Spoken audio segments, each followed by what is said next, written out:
Muy buenas tardes a todos. Hoy es viernes, vivimos el 24 de abril del 2020, 55 años después de la gesta patriótica de abril, el rumbo de la tarde, rememora brevemente aquel acontecimiento en el que militares y civiles, gente del pueblo, se abrazó a defender la Constitución de 1963, que había sido truncada con el golpe de Estado a Juan Bosch el 25 de septiembre, y además a reivindicar el retorno del profesor Juan Bosch, que había ganado el 20 de diciembre de 1962. Medio siglo y 5 años han transcurrido desde aquel acontecimiento lastimoso para la fraternidad dominicana y convertido en guerra patria cuando se produce la intervención 4 días después de los norteamericanos llegar al país con más de 40,000 tropas. Medio siglo después, la gente que luchó por la democracia, por la justicia social, por el libre pensar y por los derechos fundamentales que se reclamaban de la Constitución de 1963, muchos de ellos vivos, otros que han fallecido, mantienen todavía la antorcha de la defensa de la Constitución, de los derechos y del respeto a las libertades públicas. Medio siglo después, 24 de abril de 1965 al 24 de abril del año 2020. El rumbo de la tarde les saluda. ¿Cómo están, compañeros? Muy bien, muy bien. Oyendo tu intervención respecto de el significado y la trascendencia que tiene el 24 de abril. Esta vez se celebra de alguna manera un poco atemperado en razón de las circunstancias en las cuales estamos inmersos, pero obviamente que la importancia histórica del hecho está de más analizarla aquí. Nosotros tenemos a uno de los protagonistas del 24 de abril y a mí me parece que deberíamos darle a Fafa Tavera una participación especial en el introito del rumbo de la tarde en el día de hoy. Totalmente de acuerdo. Adelante, medio Fafa. siglo. Gracias, Andrés. Realmente, 55 años, un poco más de medio siglo, es un tiempo para probar la calidad de los hechos que se recuerdan, porque a esa distancia cualquier acción se disuelve, cualquier dolor se olvida. Sin embargo, yo creo que no podemos pasar por alto que la experiencia de abril, yo digo, y la muerte de Trujillo son los dos acontecimientos más importantes de todo el siglo XX en la República Dominicana. Y la guerra de abril es, después de la independencia y la restauración, también el hecho de más trascendencia, porque esta fue reafirmando la soberanía popular, reafirmando el derecho a una institucionalidad transparente al surgir para que se repusiera un gobierno escogido por el pueblo, derrocado por los conservadores, y dos, que se restaurara la Constitución del 63, Constitución que sigue siendo la más avanzada de todas las constituciones que hemos tenido en la República Dominicana. No ha sido superada. Esta Constitución consideraba el derecho de la población a rebelarse contra el gobierno si éste no cumplía con sí mismo y sus obligaciones. Era el de la participación de los trabajadores. Era el más amplio nivel de respeto a la diversidad popular. Y en ese sentido fue, parece, uno de los factores que provocó también la reacción. Porque yo he dicho en este espacio que Trujillo nunca fue analizado para ver después de su muerte cómo desarraigamos su ejemplo del alma popular. Y Trujillo tenía al ejército un instrumento suyo, el poder también un medio. Muere Trujillo y las elecciones que se organizan, que es la que gana Bosch y la que permiten hacer esa constitución, esas elecciones fueron desconocidas. ¿Y qué pasó? Que se restauró la conciencia pasada, porque se trabajaba la guerra después de la intervención americana. Pero también tiene otro valor. Fue la segunda ocasión en el siglo pasado que Estados Unidos intervino militarmente en este país para imponer el rumbo que correspondía a sus aspiraciones. Y desde ese punto de vista, este también es un recuerdo por la soberanía, por el derecho legítimo que tienen los dominicanos a organizar su propia situación y por el respeto a las masas que fueron las que produjeron tanto la convención como las elecciones que propició a las personas que lo tuvieron. Yo creo que el otro elemento importante es el de las Fuerzas Armadas. Las Fuerzas Armadas, y me alegra que hoy esté invitado el ministro de las Fuerzas Armadas, era un instrumento de Trujillo que solo sabía como instrumento estar al servicio de los que mandan. No tenían derecho a la deliberación. Era simplemente un aparato.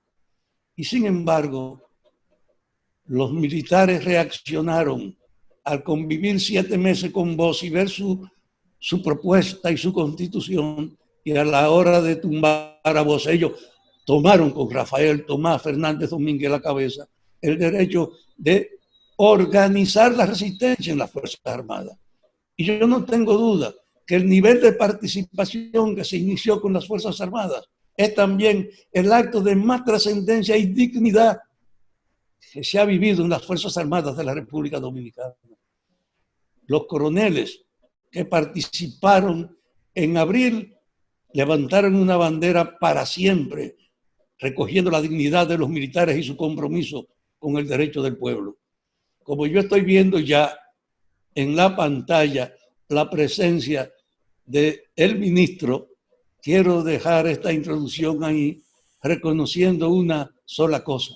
Muchos de mis compañeros vivos, mis queridos compañeros, con los que yo compartí la vida, saben que todos tenemos presente el papel que desempeñó Peña Gómez en aquel levantamiento y en aquel movimiento.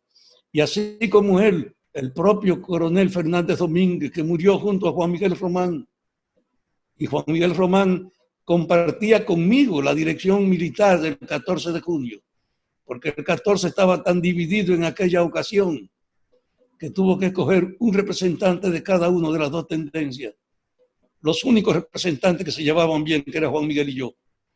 Y Juan Miguel murió en el intento de toma de Palacio, y nada más simbólico que cayó encima del cuerpo del coronel Fernández Domínguez para ratificar el vínculo del pueblo con los militares que eran capaces de asumir las demandas de las masas. Así que sea un buen día abrir hoy este programa de recuerdo al acontecimiento de abril. Gracias a ustedes, mis compañeros de trabajo. Angélica. La tarde, cambiando el rumbo de la Radio Nacional. Escúchanos en vivo desde nuestras diferentes plataformas para todo el Cibao a través de Premium 101.1 FM. Sobre la noticia, los temas van puesta de las tardes que a ti te formarán. Es el rumbo de la tarde, es el rumbo. A las 3:09 regresamos al rumbo de la tarde. Cuando hablamos de la lentitud dialéctica del proceso dominicano, de lo al paso que ha sido esta transición, lo medroso, lo gotoso que ha sido el proceso, uno se queja, pero hemos avanzado un mundo en comparación con otras cosas, ¿no? Bueno. Fue un proceso traumático y doloroso y desgarrador, pero también definió, Andrés, parte de este presente, ¿no? Una propuesta que lo único que perseguía era una propuesta de colocar al ser humano, su educación y su desarrollo en el centro de todo. Juan Bosch tenía una visión demasiado humanística de la política y así es. No fue comprendido por los sectores de poder ni por la burguesía naciente nuestra. Una demostración es la Constitución. Es una Constitución sumamente avanzada porque mucha gente habla pero avanzada sobre todo por los límites que le ponía el poder, además de los derechos garantizados. Pero le ponía límite a todo el poder. No se puede ver tampoco de manera aislada esa Constitución. Hay que verla con muchas otras medidas. Por ejemplo, lo que significó la ley de la plusvalía. Aquí la palabra plusvalía no la conocía casi nadie para esa época. Y Bosch introdujo el concepto de la plusvalía porque había un costado de la producción de la riqueza que se apropiaba el sector privado, que correspondía a la función del Estado. Por ejemplo, cuando el Estado hace una gran carretera y revalúan los terrenos de una enorme corporación productiva, bueno, esa es una plusvalía que tiene que el beneficiario responder al Estado. El precio tope del azúcar, la coyuntura en la que Bosch toma el poder, es una coyuntura sumamente halagüeña para los precios del azúcar a nivel mundial. Se habían cuadruplicado y la realidad hizo que Bosch produjera una confrontación con sectores de tanto poder oligárquico, de tanta tradición oligárquica, como el sector azucarero, que por una parte era el nicho de la presencia norteamericana desde 1916 en este país, pero por otra parte era el peso específico de la tradición oligárquica más consolidada, la de los Vicini, la gente que manejaba una tradición de producción azucarera y que recibía estos beneficios de los precios top, de los precios del azúcar en el mercado mundial, a partir de una concesión del Estado que era ese mercado privilegiado que los Estados Unidos tenían con la República Dominicana. Y Bosch fue capaz de pedirle una cuota para el Estado. El Estado laico, sacar del aspecto propiamente político la función de la Iglesia. El Estado laico era una aventura en términos de lo que significa la historia del pensamiento, que la República Dominicana nunca se dio, se la dieron los liberales y los conservadores, por ejemplo, en la década de los años 30 en Colombia, se la dio la Revolución Mexicana desde 1910, que es laica por excelencia, y se la dio la Revolución del 45 de nada más y nada menos que José Figueres en Costa Rica. Lo que quiere decir que Bosch quería poner al país. Hay muchas otras cosas que podíamos decir como justificación de lo que en los términos históricos significó la Constitución de 1963 y el espíritu del liberalismo que Juan Bosch representó en la historia contemporánea de este país. Así es, Andrés. Me parece que Leila está ya con nosotros también, ya tenemos al ministro en línea. Sería conveniente que habláramos primero con el ministro, ¿verdad? Porque él siempre tiene ocupaciones y sabemos que ha sacado tiempo para compartir con nosotros en este espacio. Así es. Y una señal de que los tiempos se distienden, aunque algunos no quieran, y los tiempos avanzan a contrapelo incluso de la voluntad de algunos, es que hoy, un 24 de abril, nosotros vamos a conversar con el ministro de Defensa de la República, que era el antiguo secretario de las Fuerzas Armadas. Así en 30 años era impensable que eso ocurriera. Y eso es parte de lo que yo llamo el proceso endógeno de desarrollo propio de los países, que va incluso contra la voluntad a veces de sectores políticos retrógradas y que se oponen a la marcha del reloj. Esto es imparable, señores. Si no fuese así, todavía tuviéramos en la caverna, ¿verdad, Fafa? Fafa, no, si tú puedes, si te puedes centrar mejor, Fafa. Un detalle de lo que tú estás diciendo. No, que está cortada tu cara, que tienes que centrarte mejor. Tienes que cortarte. Retirarte atrás. La imagen. El hecho es que un secretario de las Fuerzas Armadas, el primer secretario de este siglo, Jiménez, el general, organizó un encuentro. Fafa, dale a la pantalla, dale a la pantalla al revés, porque no te está moviendo. No te ve, Fafa. Bájala más todavía. Bájala más.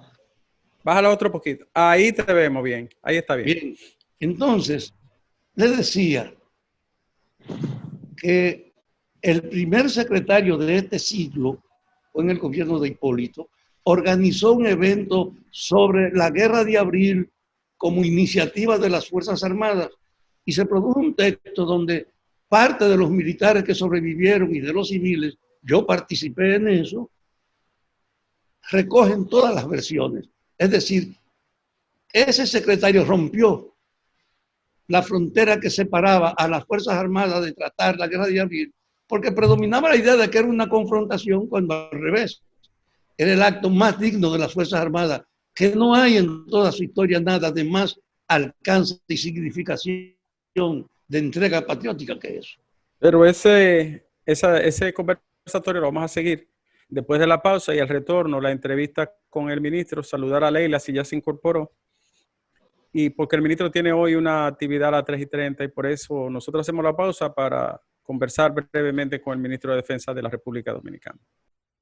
Surge la noticia.